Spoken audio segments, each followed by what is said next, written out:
Hey, everybody. I'm Dr. Seth, psychologist. Today, we're talking about some defense mechanisms that people can use when you try to bring something up with them because you're maybe upset or you maybe need to ask somebody, hey, what did you mean when you said this? Hey, everybody. I'm Dr. Seth, psychologist. How are you today? I hope you're doing well. We are going to talk about something that is important. We are going to talk about how a person that you may be in a relationship with of some sort may engage in certain defense mechanisms when you try to bring up situations that you're upset about, when you need to confront issues that are important in the relationship. Now, what kind of relationship? Honestly, relationships are tricky and challenging in life. It could be a work relationship you have with someone. It could be a relationship with a family member. It could be with a romantic partner. It could be with a friend. Anytime you get two people together and you try to make things work socially, you try to collaborate, occasionally there may be conflicts. Here's where the problem sets in. If you are in some kind of close proximity relationship with a person and you feel like you are not able to bring up situations with them when you're upset, if they do something that bothers you, that confuses you, that maybe upsets you, maybe it makes you feel sad or angry or hurt or any number of negative feelings, you in any adult relationship should be able to address it. You should be able to bring it up. Now, you can answer this question, I'm sure. If a reasonable adult goes to another reasonable adult and tries to bring up an issue that upsets them, what should the other reasonable adult do? What is the first thing that comes to mind? What should somebody do? Somebody comes to you, they're upset with you. What do? Well, you listen. You listen. You don't automatically prepare rebuttals. You don't start calling a team of attorneys.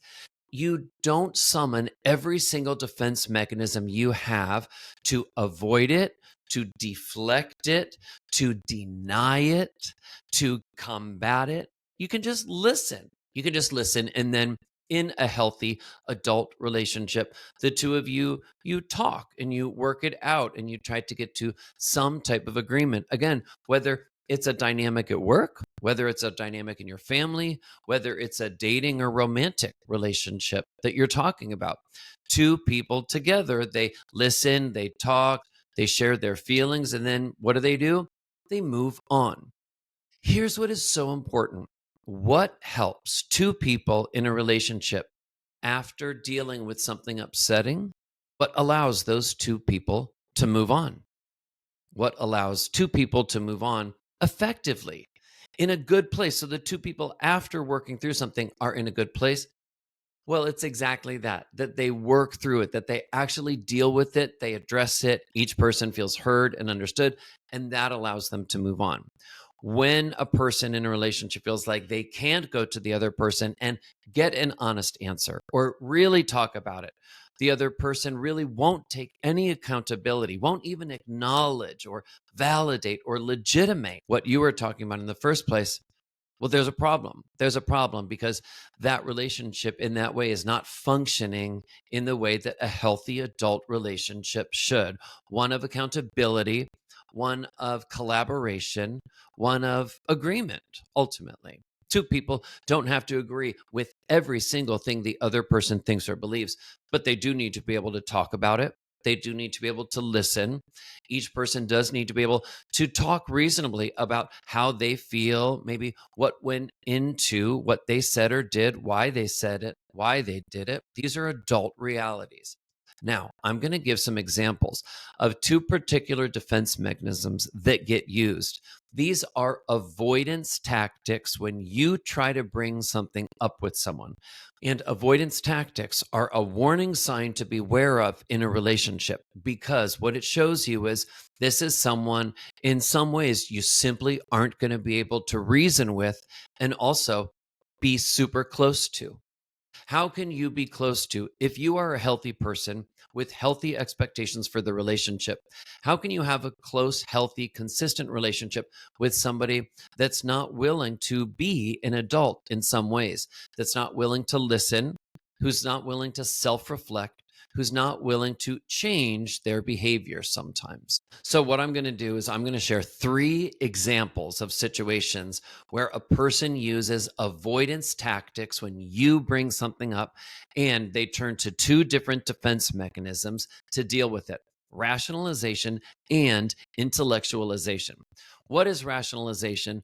Rationalization is a person trying to find a self serving way to justify their own behavior. They rationalize it. And when they rationalize it, it actually serves to support themselves so that they look good, so that they don't look bad and have to take accountability. It serves themselves. Rationalization. And you'll see it more clearly in the examples that I give. And then next, we are also going to talk about intellectualization. This is a defense mechanism where a person uses really abstract or even philosophical reasoning to explain their behavior, to justify their behavior so that they don't have to be responsible for it and take accountability. And again, you'll see this really clearly when I give these 3 examples. All right. First example, let's imagine it in a romantic relationship. Okay. So let's imagine this is you. You are out with your romantic partner and you are at a social event. You see your romantic partner flirt, really visibly flirt with someone else in front of you, and it makes you feel really uncomfortable. Later that night, you try to talk to them about it and you say, I felt really bad when you did that. I felt embarrassed. It was kind of humiliating. I don't understand. Why would you do that? Were you even aware that you did that? The person, in response, when you try to bring this up with them, when the person engages in avoidance tactics of intellectualization and rationalization, you will see them say something like this. They may say, what do you mean? I wasn't even aware that I was doing that. I mean, I was really only trying to be nice. I think that it was a good sign that I was trying to be nice to the person and, make them feel like I was really listening to them and paying attention. Next, they say this. And plus, you're making a big deal about this, but isn't this really just actually very natural? I mean, aren't people wired to occasionally be sexually attracted to another person? I mean, isn't that just sort of biology? Now, you are feeling so confused. Wait, what? Now they've brought up all this other stuff, and now you've got to deal with these complex philosophical arguments or talking about biological wiring. And wait, what? You just wanted to talk about how they flirted with the person in front of you.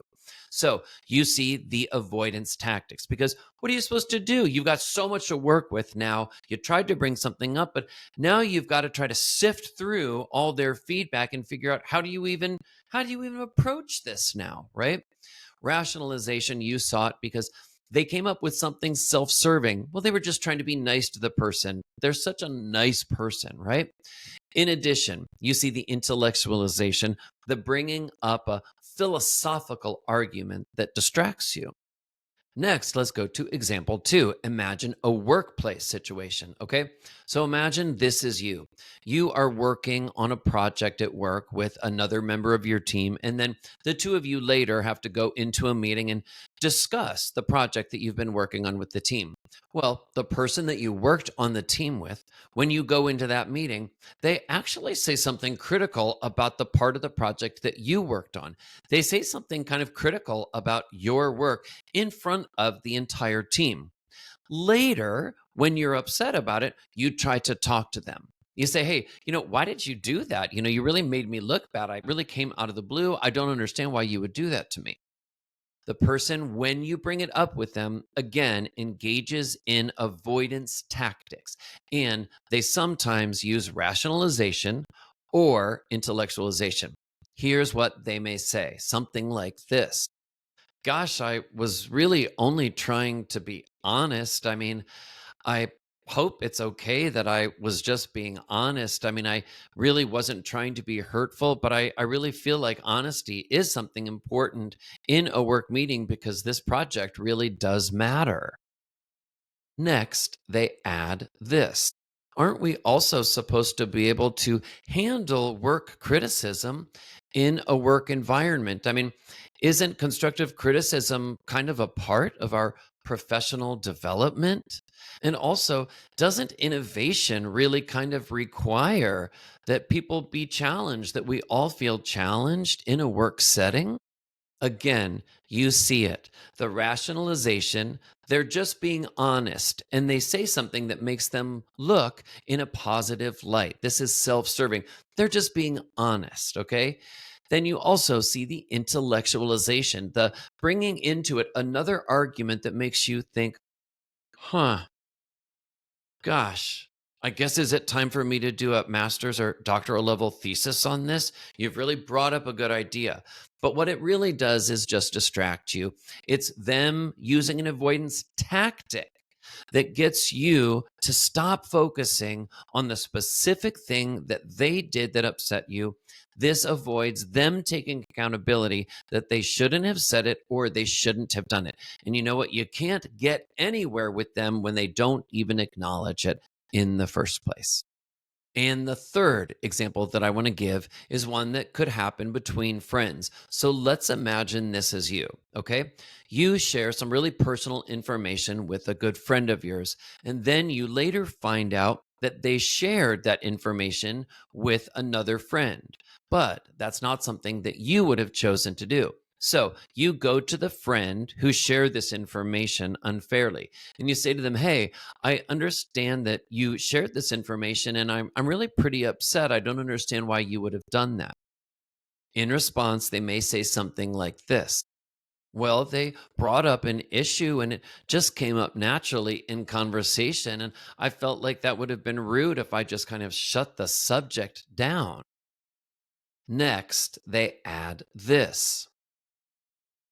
Plus, don't you think sometimes that it's really unhealthy in social groups for people to keep secrets? I mean, don't you think that the point is really that we all kind of connect and really understand each other better rather than keep secrets from each other? You can see the defense mechanisms. You can see the rationalization, them trying to just deny the severity of what it meant and the violation, the boundary that was crossed there. You can see that and also done in a self serving way because they didn't want to make the other person feel bad. But you also see the trickier, more nuanced tactic of them bringing in an intellectualized philosophical argument about secret keeping that makes you think, well, wait a minute. Are they right? Is that true? That's not what you were talking about in the first place. And that is what it's really important to remember. When you think about those three examples that I shared, what is the common thread? The common thread is that these are defense mechanisms meant to defend the person from taking any accountability for what they did and distracting you from focusing on the specific thing that upset you. Instead, you end up talking about complex moralistic arguments about secret keeping or social connections or wiring biologically about people being attracted to each other. I mean, it gets really complicated. People who deflect will not take accountability for things. When you try to bring something up with you, they will make it complicated as an attempt to overwhelm you and distract you. And it's important that you not fall for it. One example of something that you can do when this happens to you, you can take a moment and pause. Sometimes it may take 3, 5, 10 seconds to even figure out what's happening. And you can think to yourself, hold on. Did they, first of all, acknowledge what happened? Did they acknowledge what most people would feel is the social expectation? Did they add anything new into this to make it more complicated? Yes. Okay. So you can say to them, I think that this is getting more complicated, and we can talk about other issues or components of this later. Can we right now just focus on whether you understand how that made me feel in that situation? Can we just spend a minute on that? That is an example of how you can slow down this dynamic, because when things happen too fast in these interactions, someone who uses these tactics as avoidance with you when you try to bring something up, they're going to do it very quickly. And before you know it, you're going to get more and more confused. So slow it down and take one thing at a time. All right. I hope my attempt to give you a better understanding of how rationalization and intellectualization can get used by another person when you try to bring something up. I hope it's been helpful. I hope that you can spot it sooner and then address it. All right. Hopefully, you'll also find other videos here on my channel, Dr. Seth Psychologist, helpful. I have hundreds of self improvement videos that you can access. All right. Have a good one, everybody.